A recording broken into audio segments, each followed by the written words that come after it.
Welcome to the Focus on Why podcast. I'm Amy Rowlinson and I ask my guests one simple question. Why? Focusing on the importance of why, I share with you the relatable, uplifting and inspiring conversations I have with people from all walks of life. This podcast will encourage you to focus on your why to enable and empower you to achieve the success you desire. Have a purpose, have a plan, focus on why. Welcome to the Focus on Why podcast. Today I have Ryan Carruthers in the house. Welcome. Thank you for having me. I'm really excited for this podcast. So am I. It's going to be awesome because there's quite a lot to Ryan, isn't there? I've had quite a varied life. I'm one of those real weird people. If I get a really good idea, no matter how hard I try and shut it off, the back of my brain plans it out and just says, you can do this, you can do this, you can do this. And then the more and more I think about it, the more and more I go down that path. So yeah, we're going to have fun. So where does that confidence come from? That's a tough question. I always get asked that. I think it comes from my mum. My mum is ridiculously confident, and my dad's self-employed, and he's always had a really, really good work ethic. And I've got the best of both of their personalities. So thankfully, I haven't got my mum's temper. She is a very small lady, but she's got the red hair, the green eyes, and it's like a potent combination. She's so fiery, but she's not scared of anything or anyone. And that belief has always been instilled in me as well. She's always said, right from being small, she will never ever tell me off for speaking my mind if that's what I genuinely think. And that has caused some fun situations. But it's just, I've always had that support from both my mum and my dad, no matter what I wanted to do.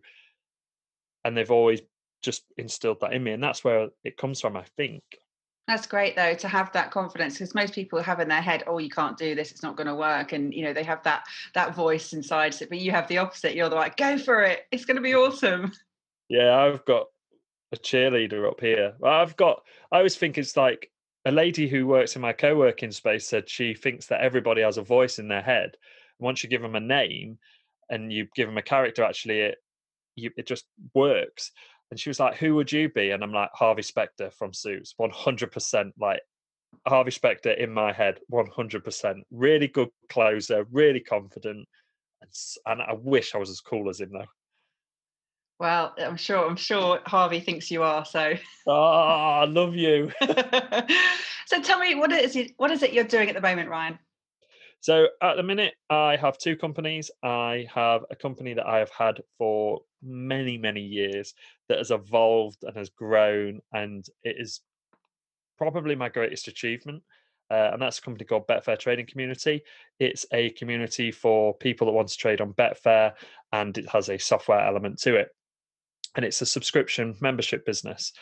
And then alongside that, I have a business called the Membership Mastery, which is a membership for memberships. So it teaches people how to build, launch, and scale a membership. So basically, everything I've learned and made so many mistakes with Betfair Trading Community goes into the Membership Mastery. And that puts me in a really good position because I have a living, breathing membership. So I'm coming at it from a really real, true place. And that's what I'm doing at the moment. And what was it you were doing before that? Oh my gosh.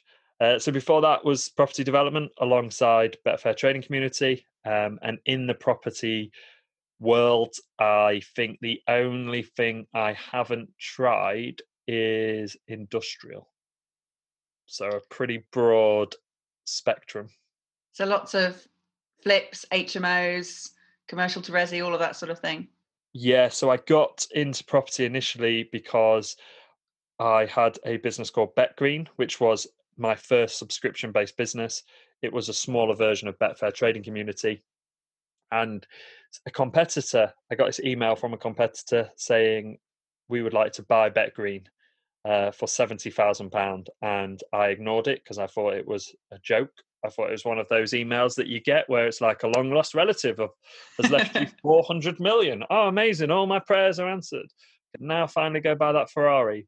And these emails just kept coming and coming and coming, and I was like, "Oh, they're real." And I thought, "Oh, let's have a go then. Let's sell this business," because I could still trade, and I never ever thought that Betfair was going to keep going. I never thought that this trading on Betfair was going to carry on.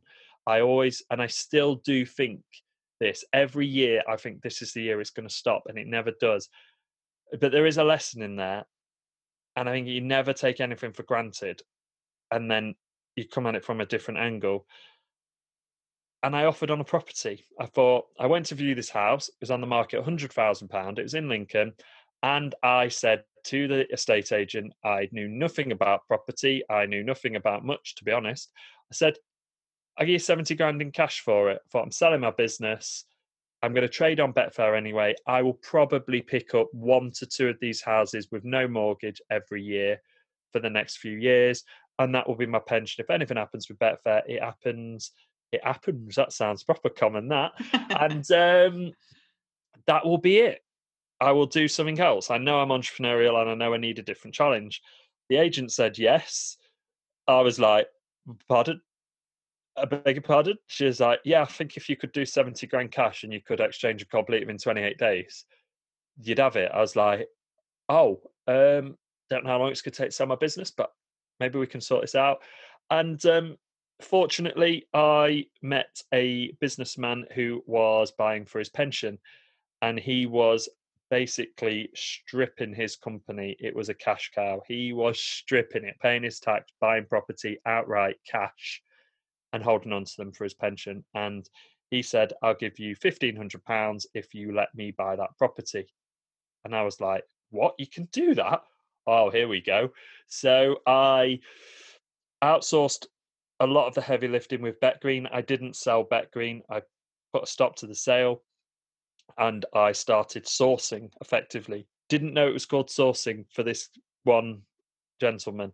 And I said, "Do you want to buy any more?" And he says, "Yeah, I want to buy loads more." So we bought a few. He was going crazy with it all the time. But that was my education. I never ever got greedy with it. So you'll see in here in property that people go, "Oh, find that JV partner," and etc., etc., etc. And I never ever ever got greedy with it. Property's always been something that I've loved or wanted to get involved in. And that gave me the foothold into it. And I didn't need the money. I didn't need to say to this man, and I think if I had have said, "Give me 50% of the property," it would have been a no. No, he would have gone away, and he never would have picked the phone up to me again. So I just said, "Give me a couple £100 to find your property, but I want to get involved in the refurb. I want to get involved in the project management. What do you want to buy?" He says, "I don't care." He says, "I really don't care," which is so strange. It had to work on a yield basis, etc., but he didn't mind what was bought. But I learned so much. And then after a couple of years of that, I was still doing the Betfair stuff. I was still trading on Betfair. I was still building Betfair businesses, and I created Betfair Trading Community, which became everything that BetGreen wasn't. And instead of just going, "Do you know what? Let's take BetGreen, let's change it, let's pivot it, and build it to be what you want it to be," I decided to build it on a whole new domain name, a whole new everything, which actually, touch wood, is the best thing I've ever done because it's the strongest domain name out there in this niche. And I also met an incredible, incredible guy called Kim Stones. And I said to Kim, "I'll teach you how to trade on Betfair if you teach me HMOs." Because at this point, I'd learned a lot about property in such a short space of time. I wanted to do them myself. And Kim was like, "No, I don't do that. I'm not a gambler." And I said, "What I do isn't gambling, it's trading. It's like the stock market." Um, and he said, "Well, I like how you've approached me. I like you. Where are you based?" So based in Lincoln. And he's always come to Lincoln. He lives in Doncaster. Well, between Lincoln and Doncaster. No one would want to live in Doncaster. And sorry if people from Doncaster are listening, but they probably will agree with me.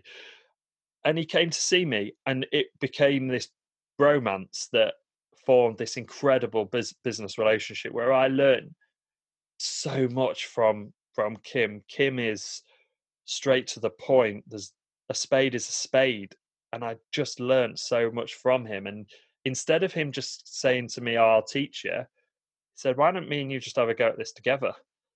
And that's what we did. So we started picking up HMOs and we started doing flips and lots of different bits and bobs and just building on what I'd been doing anyway. And then we carried on and we carried on and we carried on, and then we got into a bit of development, and then it just kept evolving and evolving and evolving. And then yeah, up until very recently, we were working together. And do you know what? Throughout everything that I've done that's been successful, I've always had fun, and that's my personality anyway.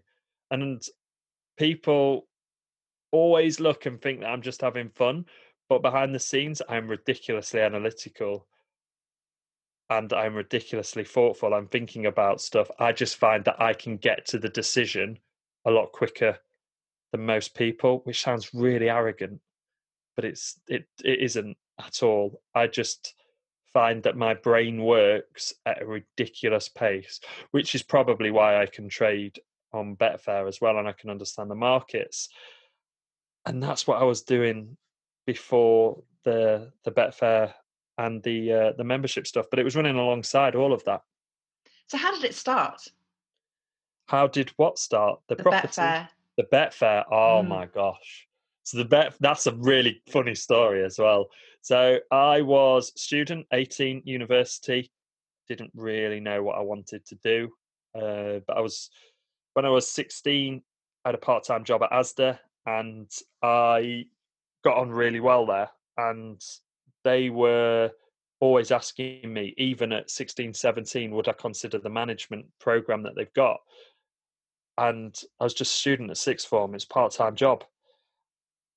Not really sure what to do. So I went to uni. I thought I'll study business because I've always been business minded, and I'd done various like entrepreneurial things, just like so many people listening to this. You know, all of the people listening to this will have done entrepreneurial things, sold sweets for more, and blah blah blah blah blah. And I was doing a business degree, and then we had this big gap on a Monday. There's a massive gap. It's like 5 hours, which is really strange. I never knew why the uni did that. I was in town anyway, in the centre of Lincoln, and one of my friends at university loved the roulette machine, which I thought was totally stupid, idiotic. I thought there's only one winner there, and it's the bookmaker. And just on a totally separate side note, I'm so glad that the government have made a decision to reduce the amount that people can actually bet on those, because it solves so many, well, it's helped to solve so many things. Money laundering for a start, because people go in there, they'll put so much money into those machines, press £2 bet, and then cash out, and then go up to the terminal, go away from the terminal, and then get clean money. It's ridiculous. And it also helps because they make those games so addictive, and it's just horrendous. But I have always quite liked the horses. Always, but I've always been very, very disciplined with it. And I was betting on horses to win, only like £1, £2, 50p, very small stakes. But then I just threw up a ticket because my horse didn't win. And I said, if only I could pick a horse to lose. And an elderly gentleman turned around and went, "You can, mate. It's called Betfair." And I've always had really good interactions with people. I will talk to anybody and everybody, and people think I'm crazy. And sometimes I, it's like that old Jasper Carrot, I will find the nutter on the bus. I will find that crazy, crazy person that offers me like hemorrhage cream, no sandwiches. That will be me, but every so often I will uncover a diamond in the rough. That is what happened. And I was like, "What's Betfair?" And he said, "Betfair is an exchange. Betfair puts people together. It's not a bookmaker." I was like, "What?" And he said, "You can back horses to lose." I was like, "Wow, okay." Skipped my last lecture. I'm not bothering going to that. What's this Betfair thing? I've got to find out about it. Went home, deposited my student loan into my account, which might seem reckless. but I only ever used a small percentage of it. And I had spreadsheets, I had data, I was watching the race in post, I was watching what was happening, I was piecing together all of the pieces of information that I was seeing. So if I saw a horse that went into the blocks that didn't quite look right, that also had previous statistical data that it didn't like that trap, it didn't like these horses. For me, and I never, ever, ever understood why my brain worked this way, ever. I never understood it until a lady that we both know, Helen Chorley, said to me, I spoke at one of John Corey's events because he's ridiculous. He understands your skills. And I didn't understand this. I was young. I was like 18. Even going through trading for years, I never, ever, ever understood that I automatically protected the downside, which helped me so much in property and in business and in life. I just do it automatically. And she said to me, I would so employ you. Like, she comes from investment banking. And I thought on the trading floor, she was like, no, no, no, no, no. The way your brain works, you would be moving up quickly. And I just did that. I just started laying horses. And then I was quite good at it. And then I got better and better and better at it. And like I said to you before, I'm a real student of the game. No matter what game that is in, I've got to know everything. I've got to know it. It's like Paul Higgs says, inside, inside out. You've got to know everything inside, inside out. And I do that with everything. I'm so obsessive. I'm just a marketer at heart. I see the world through somebody else's eyes and I get deep into that. And then it just started evolving. And I started realizing that the market moved and I could buy and sell on Betfair instead of just betting effectively. And that was better for me. That was safer for me. That suited my personality. And then I've always played tennis to a decent level. So I wondered if I could take my skills to tennis. Took my skills to tennis. I took my skills to football and was like, oh, wow, Ryan, this is actually really, really, really good. And I loved it. I got paid to watch sport for a living. Like, what boy who's obsessed with sport would not want to do that? But actually, I had to create rules for this. So my rules, it's very similar to what you do in property. You work out, is that going to be profitable? This is where I'm buying it at, and I've got to buy it at that to make a margin.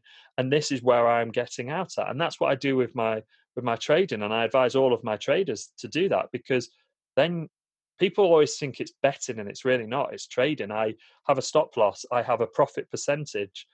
And even my members say, but what happens if it goes above that? Well, I don't care. I'm out. It's like, when you drive on a road that's 40 mile an hour, why do you not break the 40 mile an hour speed limit? Because it's the rules. And the consequences are grave for doing that. You could injure somebody, you could injure yourself, and that's even at the worst element. Even just on the minor element, you could go on one of those speed awareness courses if you get caught, and they're not fun. Or, they're the rules. That's the rules. For me, that is the rules. It's black and white. I get in there and I get out there no matter what happens.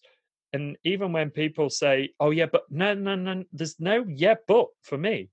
The rules are the rules, which is strange because in life, I am so full of energy that I probably break loads of rules and I'm not bothered about speaking my mind. But when it comes to that, it's like, no, these are the rules. So I've always stuck to the rules. I've got in and out when I've said I'm going to, and it's just evolved from there. And the more and more I understand about it, and the older I get, I actually learn more about myself. It's only, Steve Jobs says, it's only by looking back can you connect the dots. And the older I get, actually, I look back and I connect those dots and go, wow, like, you learned this there, this there, this there, and you're piecing all of this together, and you are becoming this person that you really like, and you're really understanding your strengths and playing to those and understanding your weaknesses. And then I'm very fortunate that I have an absolute diamond of a wife, like, just allows me to be the person that I am, doesn't question that, but definitely questions me if I go off track, and brings out the best in my personality. So that's how I got sort of started on the Betfair world, really. So as a student, sort of 19, 20-year-old, you weren't doing the normal sort of going out, getting drunk and silly stuff that you do at uni. Oh, well, I did a lot of that, but usually at the weekend, because I actually went back to university to study physiotherapy, and that was intense. Like, the course was intense, and I was trading around that. And then I was the opposite of a student. I was going out at the weekend. My friends would come up from Lincoln to see me, and I'd go out with some of my friends from university. And yeah, I was earning way too much money as a student on Betfair, and I had a hell of a lot of fun with that money. And All Saints took quite a lot of money clothing wise off me as well. So coming out of university, what did you then do? So I left university because my father was ill. My dad's my hero as well. You know, my work ethic comes from that man. He was an ex-builder, always been a subby, and I grew up with that. And that's, again, you know, when you look back and you see these things that have happened in life, that's why I really liked being on building sites. That's why I liked interacting with the trade, and I didn't find it difficult, and still don't, because I grew up around builders. My dad's friends were builders. The banter, the way that I just understand them, and I understand people, and that just really, really helps. And my dad came home when I was little and said, "I'm not doing this anymore." He says, "I'm not being a subby because, or a contractor, because that's 3 months of champagne and then 2 months of beer, because that's the peak and the trough of the game and the industry." And he said, I'm gonna be a window cleaner," and literally quit building that day, and then went door knocking to build this business, this window cleaning business, and then just kept building it and building it. And I saw that, and my mum was part of that business. You know, she runs the back of the office and still does. And he just, through sheer grit and determination, built this business. And then when I was 13, I was 6 foot.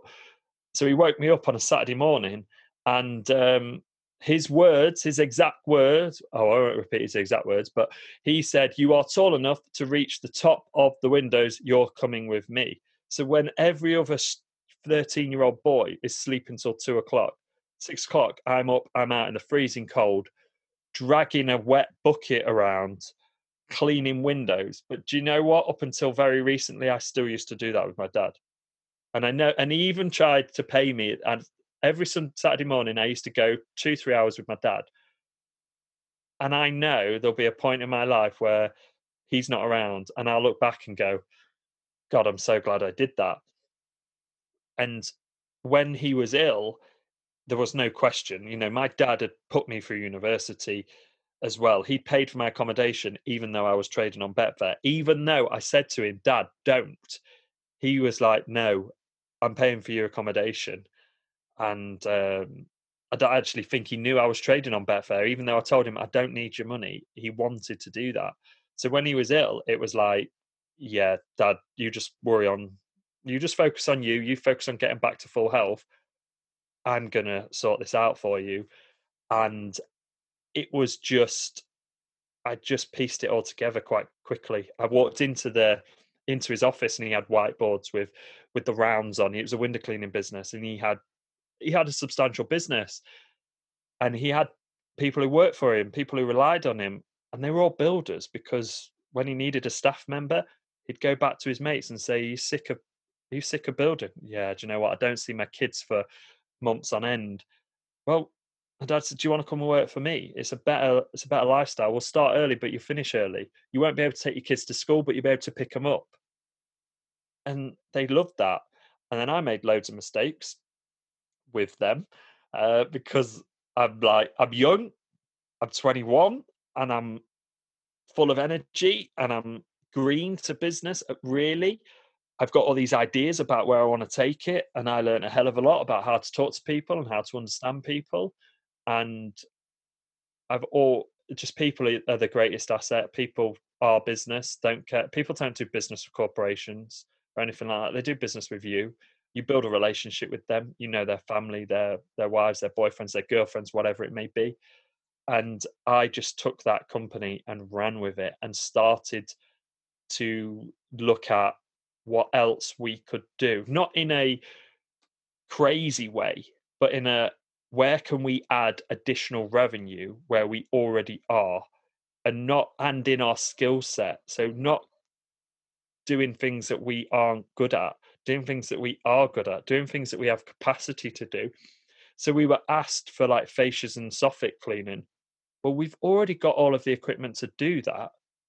And we've got the guys that want to do that, because I got them all together and said, is there anybody who wants to do additional hours?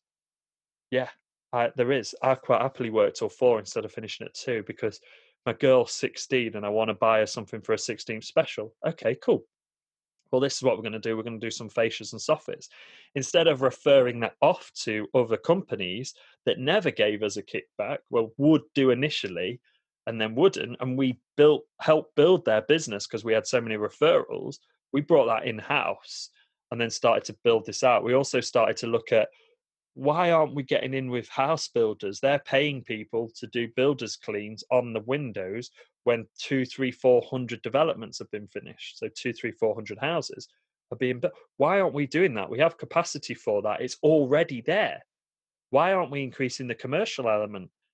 A lot of commercial is in one area. It's about getting more out of what you've got. If you're sounds crazy, but if we go to a housing estate that's got 1,000 houses on it and we're doing 200 of those houses, but they're dotted about, 2-3 minutes in the car or walking to the next house adds up.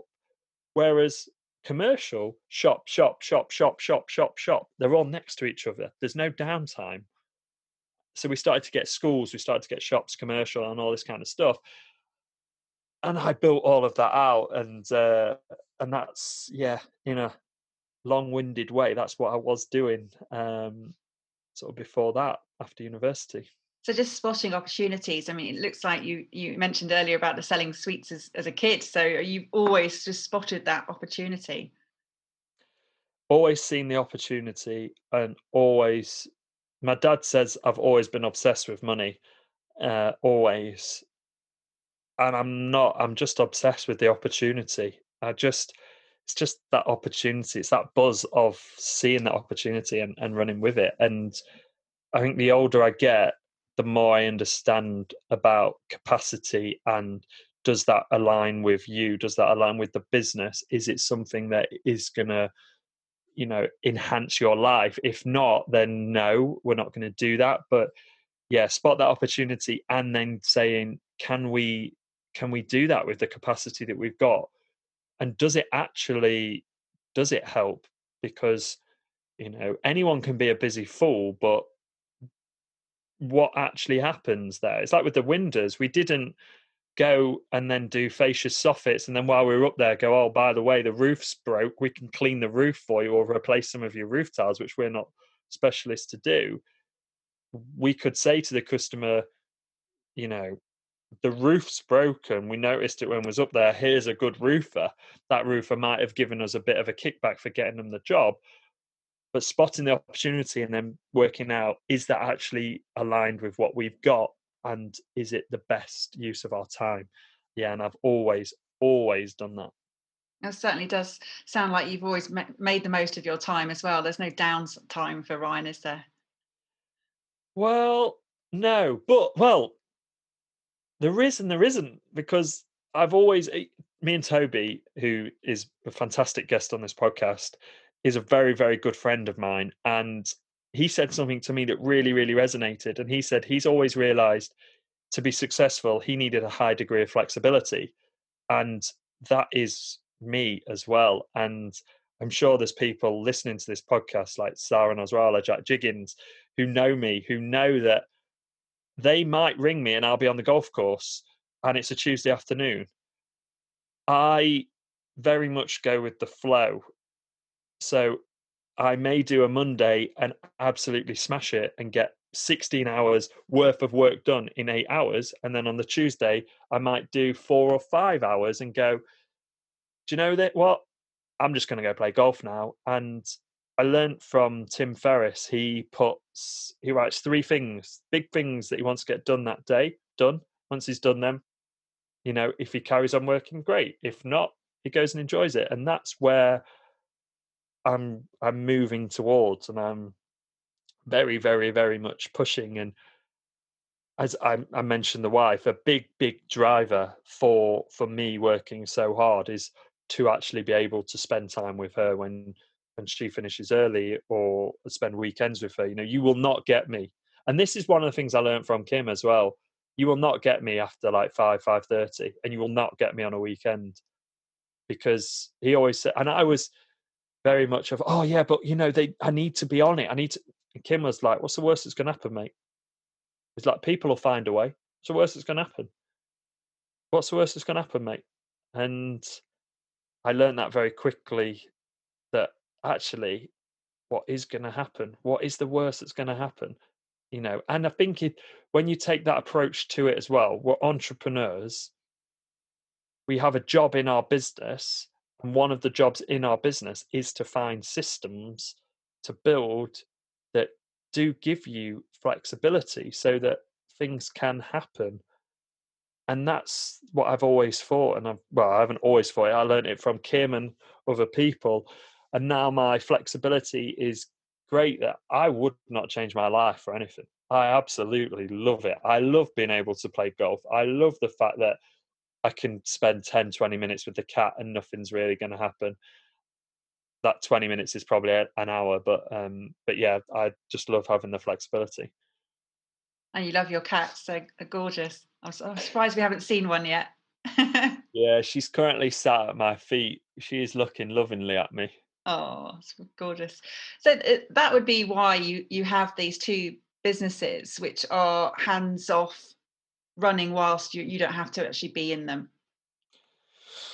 Yeah, it's strange, because the Betfair business, I read a book called Traction, which changed my life. And Traction taught me that I was wrong person, wrong seat in the Betfair business. I am not the operational person. I am the person that will start this business. I am that person that will physically knock down every single door, get out of my way, because I'm coming. And if you tell me no, or to contact you again in 6 months, you're just showing a red rag to a bull. I will keep coming at you and coming at you and coming at you, and I will find a way to get to you.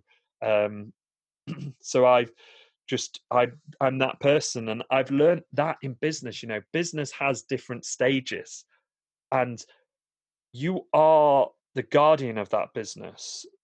Yeah, most things in life, you don't own them. You're just a guardian of that business. You're just a guardian of the cats. I look after the cats. They're not really mine. I look after them. I guard them. You know, it's just what happens in life and in business. And there comes a stage where you need to move aside, or you need to move up. And that's what happened when we read Traction. We analysed that as a team and went, "Oh, Ryan, you should not be operations. You've driven the business to this point, yes, but now you're sales and marketing." And we had I've got a fantastic team with Betfair Training Community, and I love those guys. I work ridiculously well with those guys. And when we put them all in the right seat, it worked out that actually one of them was the integrator. I am that blue sky thinker. I am that coming up with ideas and then driving them to a point and then hand them off to the team to fully execute on them. And that's what happened. And then with the membership mastery, that I've been doing that for years, just years. People have been ringing me up saying, "Can you build us a membership site?" Friends, yeah, I'll do it for no money, and just to see my friends succeed, because I want to take people on this journey with me. And then actually I realized I really, really, really love this, because as we've discussed on this podcast, I'm an entrepreneur. I've had various different businesses. I've been involved in various different businesses, but success leaves clues in business. Whether you're in one niche or another, you can apply the same fundamentals to it. But because of my nature, because of my entrepreneurial spirit and my brain, helping people build a membership website helps me as well, because they come to me and say, I've got this idea about a business. I can get excited about that. And right now I'm quite hands-on in that business. And this is the thing as well, that I think that people don't always understand in business. Every single person wants to get to that passive income. Every single person wants to get to that dream lifestyle, that laptop lifestyle, but you've got to have a job in your business. Do you think Richard Branson has a job in his business? Yes. The only thing that he does is he moves through these stages of business. You start a business, then you have a job at that stage in the business. So right now in the membership mastery, I've got a job. I'm doing the SEO, I'm doing the content, I'm doing the customer outreach, I'm doing the podcast interviews, I'm doing all of these things. I'm doing the customer support, I'm doing everything. That's my job in the business. But then when that business moves to the next stage, then some of those jobs will go to somebody else because I will move up the ladder. And I think that that is key. Don't try and get things outsourced. Don't try and get to a stage where you're not where you want to be, right? Or you're trying to rush to get to where you want to be, because you won't build that business the right way. There's a great book, Profit First, where there's an example in that book where two guys are working in this business, not getting paid for it, but they've got staff in that business being paid $60,000. Well, the question is, why? And the guy says, well, I need to scale my business. I need to grow my business. But you can't grow your business if you're not being paid. So why? Well, I don't want to do those jobs. Well, I'm afraid you're going to have to do those jobs, to be honest. Like, there is a point in your business where you're not going to do those jobs, but right now you've got to do them. So the Betfair business is very, very much, I am managing a team. I spend a fair bit of time managing the sales and marketing and making sure that we're nudging that along the right way. But a lot of my time on that business is spent thinking, and not a lot. And that's a great position to be at. And when you get to that stage, you are allowed to think of the business. You can see what the business is missing, what you're not doing. And that's where you can then execute and bring these great people in, or drive different strategies. But then in the membership mastery, I am very much hands on deck. But you know what? I'm loving it. I love it so much. I think then, fair enough. I did say it was hands off. What I meant to say is there's a degree of flexibility. There's a degree that you choose exactly how you determine your days, and that's where you've built it. Yeah, 100%. And both those books, I'm just going to repeat them again, because Traction by Gino Wickman is a phenomenal book, as is Profit First by Michael Michalowicz. Brilliant book. So both of those probably sound like they've changed your life. Oh yeah, like Traction changed my life 100%. It's the book that I recommend to everybody. I think if you build a business that way, you won't go too far wrong, and you can build it in any niche, in any industry. I've done it in property. I've used it for the Betfair. I've used it for the membership now. And even if you're on a one-man band, even if it's just you, I have a weekly meeting with myself right now on the membership. I have a weekly meeting with myself, and people must think I'm crazy. I sit. I might bring the cat. She's present to a few of the meetings, but I literally speak it out loud. Where are we? What's the rocks? Where's the measurables, etc., etc. But that changed my life. And then Profit First, just, oh my God, Profit First is just an absolute game changer. Take your profit first, start at 1%, build your way up, and just keep going and going. And it will put such a focus on your fixed costs that, Kim has always said cash flow is king. Cash flow is king. And if you think that, and then you work through Profit First, you could build a ridiculously good business, and it's just amazing how it works. And I've always wanted to pay down mortgages. Crazy, hey? Like a young guy not wanting to use debt to leverage and all of that stuff. Why? Less is more for me. And profit first allows you to build these capital reserves. You still get paid. You pay your bills on time. You take drawings from the company. It makes you think really flexibly. It's great. And then you can pay down your mortgages. And that has always been a key thing for me. I saw it. I met a guy who is a very, very, very good friend of mine now. Came to my wedding. I see him all the time. Quite a few years older than me. And he had 3 pubs that he'd converted to student accommodation and a massive portfolio. And that's where I was like, why am I buying property, 1 HMO for 150 grand when I could buy a pub for 300 and I'll get 10 times the return on one building. And if I pay that building down and still get paid from that building, long term, delayed gratification, that is going to suit me so much better. So yeah, those 2 books are just absolutely incredible. And then there's one more as well, which is Brad Lazarus gave me this book. It's called The Road Less Stupid by Keith Cunningham. I've got it on my desk right here. It's brilliant. Oh, Yeah, it's really good. That book is incredible. Yeah, everybody gets a book list when they spend time with me, and every podcast has a book list added to it, and we can add on Mike Michalowicz's latest book, which is Fix This Now. Oh yes, because I've finished that. That's mega. There we go. So it's been amazing hearing your journey, and I've got a feeling that what if moment is probably looking back to see whether you had taken that managerial role in Asda. Oh yeah. I mean, do you know what? I think if I'd have taken it, I'd have got very sick of it very, very quickly.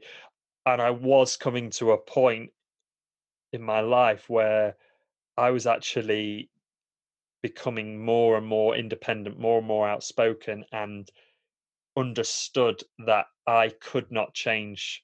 I couldn't have changed the setup at Asda. I saw the way the managers were. I didn't like it. I didn't like the way that they conducted themselves and the way that the culture. I think that's a big thing. The culture was in that business and is in a lot of corporate businesses. So yeah, I always say that my life is a series of unfortunate events with my father being ill, etc. But it's led to a series of ridiculously fortunate ones.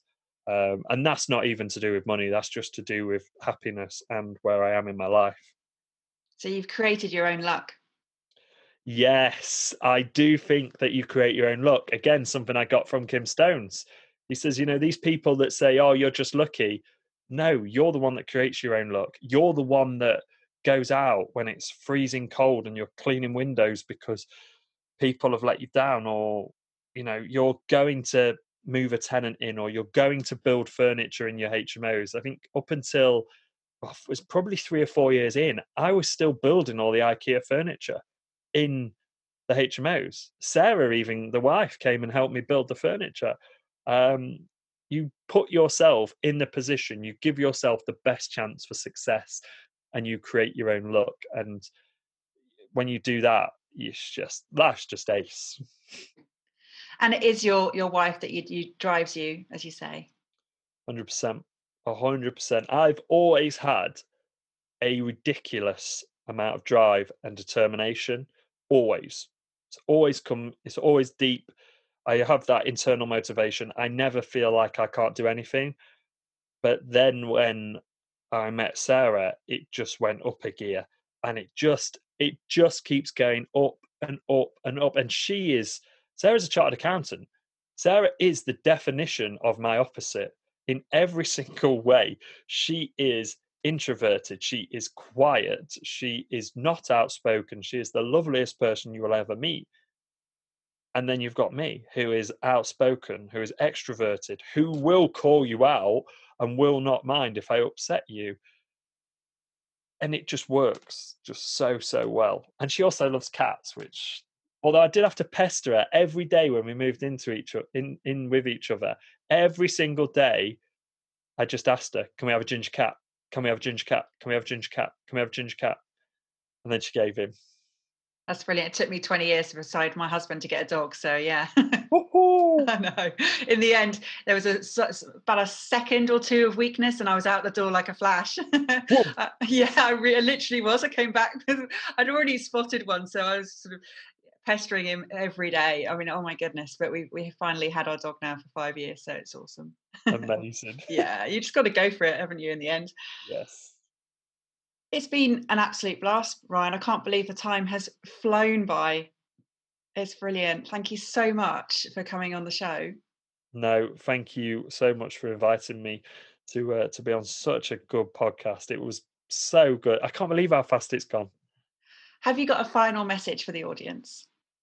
Oh God, just one's going to be difficult. Oh, you can list as many of you like then. List as many as you want. Oh, I'm just going to go for it then. Create your own look. Less is more. Think